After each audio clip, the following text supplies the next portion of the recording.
দেখেছেন বাবা মায়ের আত্মনাদ, অভিশাপ আসমান কাঁপে, আপনাদের কাঁপে না? তার কাঁপে না? অভিশাপের ভয় হয় না? বুকগুলা ঝাঁঝরা হয়ে গেছে আমার সন্তানদের।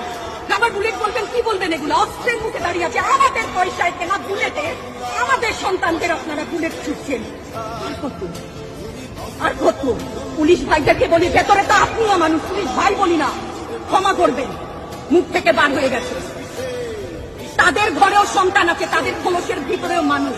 যারা এখনো ঘরে আছেন তারাও জানেন আর কতদিন ভয়ে একটা মারবেন 10টা আসবো, 10টা মারবেন লক্ষ আসবো। সারা দেশের মানুষ, মা বাপ সব একসাথে ওদের সন্তানকে মানুষ করেছিল, আমাদের কাছে শিক্ষকদের কাছে পাঠিয়েছিল। কি জবাব দিব? আমার তো কোনো মুখ নাই, আমি শিক্ষক, আমার ভাষা নাই। তাদের কাছে হাত জোর করে মাপছে, নিরাপত্তা দিতে পারি নাই, নিরাপত্তা দিতে পারি নাই। মনে হয় রাস্তায় শহীদ হয়ে গেলে